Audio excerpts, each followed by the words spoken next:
Hi, welcome to the channel. I'm going to look today at Anthony Joshua versus Vladimir Klitschko on the 29th of April. Joshua is currently the IBF champion. Anyone that knows boxing knows Klitschko, and he's the former champion and the dominant figure for quite a number of years. We're going to look to see if this fight is going to end up being where the torch is passed to up-and-coming newer guy. This could have been the case with Tyson Fury, but I think Tyson Fury is a little bit too unstable to be the dominant heavyweight for the future. That I just can't see that happening. He might have one or two good fights in him, but only he could rectify that himself. But who knows what he's going to do next? I don't think he even knows what he's going to do next. So we'll have to wait and see. We'll have to say that Anthony Joshua is probably the most promising heavyweight at the minute of the newer crop. What we can do is, if we want to look into the past to try and predict the future, is look at some of the times where the kind of heavyweight torch has been passed from the up-and-coming guy to the old established guy. So we're going to look at some of the previous times. First one we're going to look at is back in the 50s, this fellow, Rocky Marciano, who was the up-and-coming guy back in 1951 here, against the old established champion who was making a comeback. But Joe Louis, anyone who knows boxing, Joe Louis, one of the all-time greats, one of the top 5 heavyweights in many people's lists, if not top 3. Marciano, for his era, was the best heavyweight, no question about that. And the two Hall of Famers, the two guys who could be in anybody's top 10.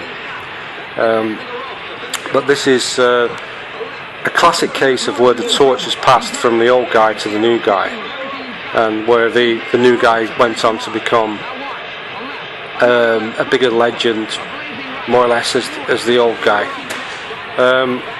Rocky was 28 here, Joe Louis 37. Even though Louis was the favourite, he got knocked out in 8 rounds, I believe. Never fought again after this. He thought he had enough to maybe beat this up-and-coming guy, Marciano, who, this wasn't for a title fight back in those days.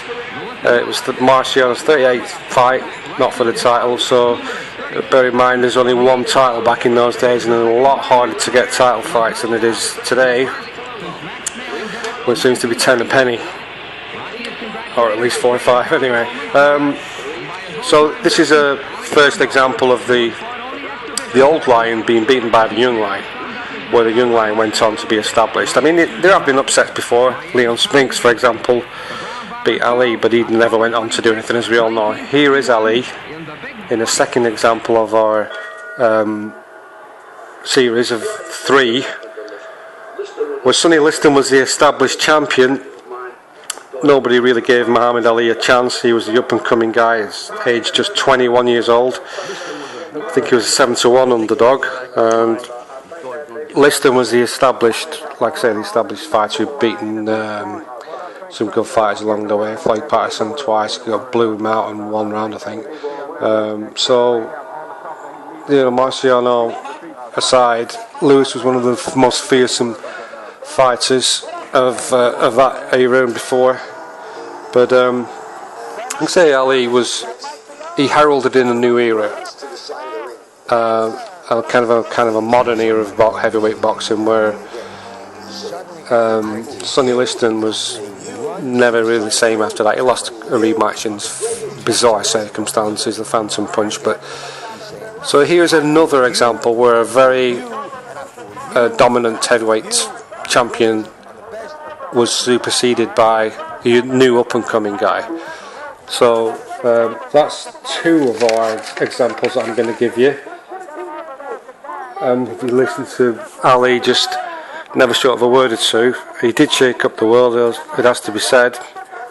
Like I say, this was the 60s. Then we're going to go forward in time to see the next example I'm going to give you is Mike Tyson against Larry Holmes. I mean, Larry Holmes had been beaten by Michael Spinks, who was blown up light heavyweight. That didn't really constitute a passing of the torch, because Holmes was the dominant heavyweight from the late 70s to the mid 80s, and he fought everyone. I think it's 49-0 his record was at the time, and Mike Tyson was the up and coming new guy, even though he won the title from Trevor Berbick. Trevor Berbick was never recognised as a quality champion. He was one of those interim champions that held the Virgin for a while. There were plenty of them in the 80s, but and the 90s and so on and so forth. But even though Holmes is very experienced, the sheer ferocity of and youth of Mike Tyson, who was 22, I think, at this point, or 21, and Holmes 38, and this was Holmes' only KO loss. Now, in all these three examples, we've seen youth and power come to beat experience. Only having said that, is the three fighters we've seen here, Tyson, Marciano and Ali, were exceptionally Hall of Fame fighters anyway. So it's like the passing of the torch. So we don't know how much Klitschko has left, whether he can put up more of a fight than in these examples we've shown you, for the older guy, that is. And we don't know how Joshua is. If he wins, if he's going to go on and be a Tyson or Marciano, well, there's only one Ali, but if he's going to be spoke of in the future in with those great heavyweights, like, you know, Lennox Lewis, for example, his countryman, he's going to have to beat Klitschko, obviously. If he doesn't win this fight, then he will be an example of how the old lion has beaten the young lion coming through. But I think if Joshua is going to be one of the greats, he's going to win this. I do think he will win this, and I think he'll win it inside the distance. I don't think Klitschko really knows. Well, he's been in with everybody, Klitschko, but does he know how much Anthony Joshua's improved? I think Anthony Joshua probably knows all Klitschko's got. He's seen every fight he's had, and he's even gone to his training camp, etc. But I think Joshua's probably improved more than Klitschko thinks, and I think this is going to be a 2 or 3 round rounder. Well, we've all got our own opinions, and we'll find out what Klitschko has got left and how good Anthony Joshua is on the 29th of April. Thank you for watching, and click the like button if you like. Thank you. Goodbye.